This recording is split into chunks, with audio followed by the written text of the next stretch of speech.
It is the people who have challenged that have moved us forward in terms of our understanding of who we are and the nature of the world we live in.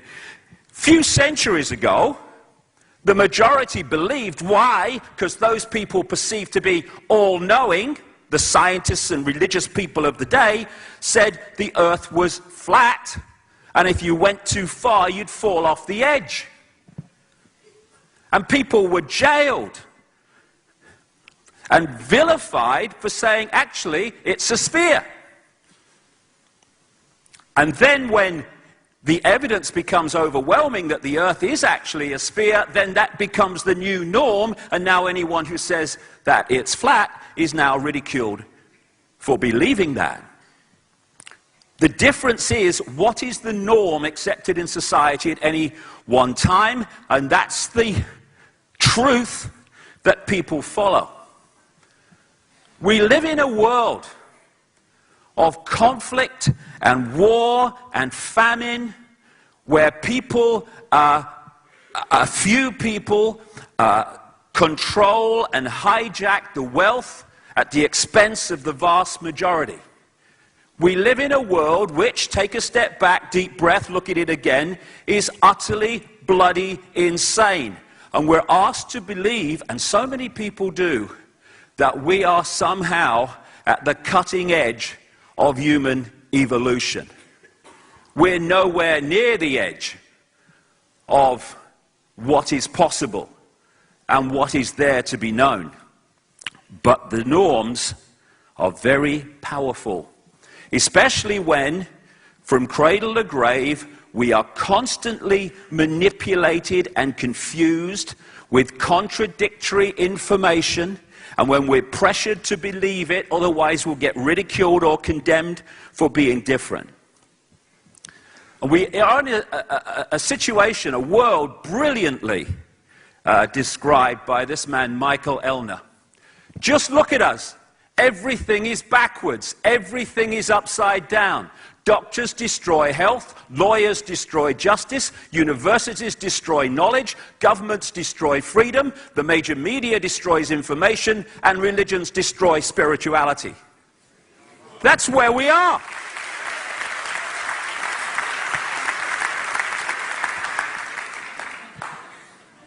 So we live in an upside-down world. Why?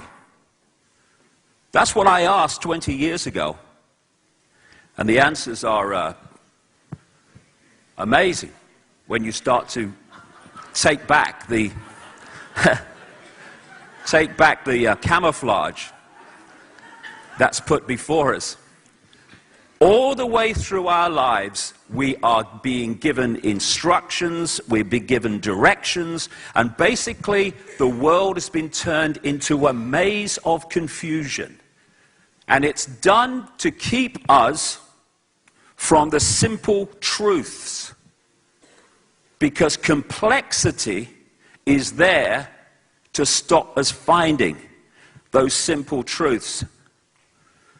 But when you connect the dots between apparently unconnected people, situations, organizations, world events, and you start to see how they fit together, suddenly this bewildering, confusing world starts to take on a much clearer dimension.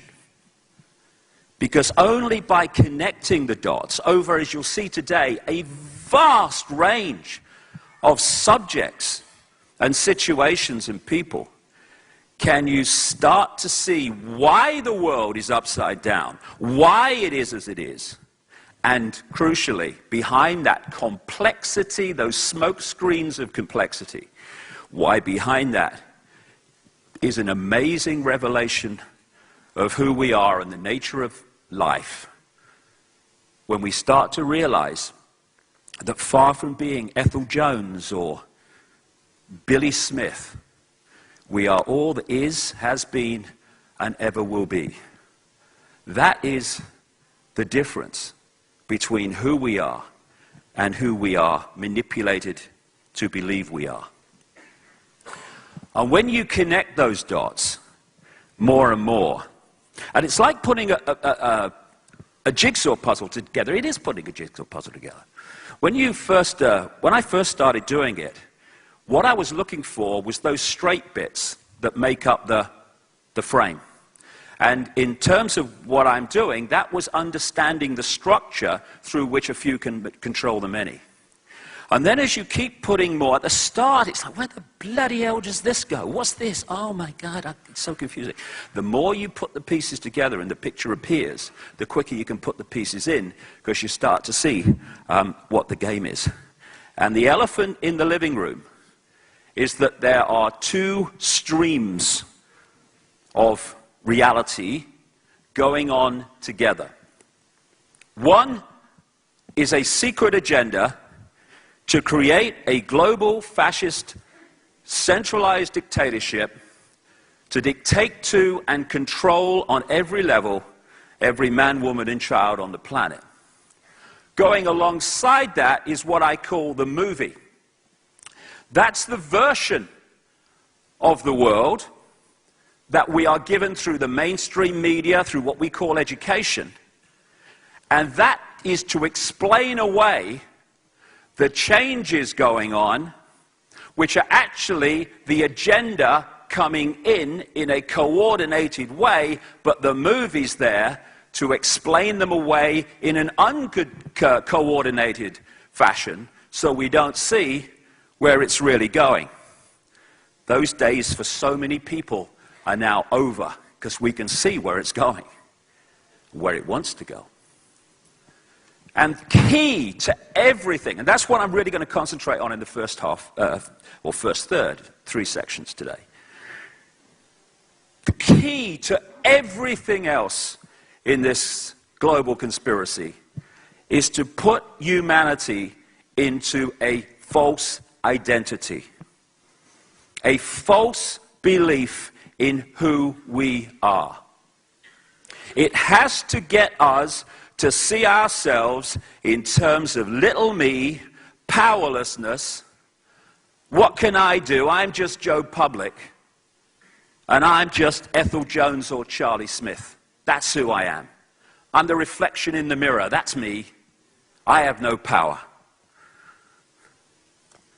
When in fact, we are infinite consciousness having an experience as Charlie Smith or Ethel Jones. But what the manipulation has to do to put us in the box of mass control is to persuade us that we are the experience. And they've done it brilliantly, so far. And when we accept that, this is the state that we're put in energetically, what I call the eggshell. Instead of accessing the infinity of knowledge, understanding, awareness, love, all-knowing, that it is possible to access, because that's who we are, we close down, and what do we say? We close our minds. We close our minds, and we operate on a fraction of who we are. Compared with the infinity of who we are, we close in on a fraction that is nothing less than the village idiot by comparison. And only by putting us in this state of a consciousness, if you can call it that, state of mind, more accurate, can the few control the many on the scale that they have and do. You know, I have this thing, I just mentioned it a few minutes ago, when you go, we get so close to things, and therefore they become so normal that we never question them. Take a deep breath, take a step back, look at it again. Look at life. Someone said to me the other day, in fact they've said to me many times over the years, similar things, what's life all about? I mean, you're born, and then you grow, you go to school, and then you go to college and they teach things and stuff, and then you get a job. Most of the time it's a job you don't like. gives you no satisfaction, but you do it because you have to do it because you have to earn money to live and survive. And then you get older and you kind of had children and they go the same thing. And then you get even older and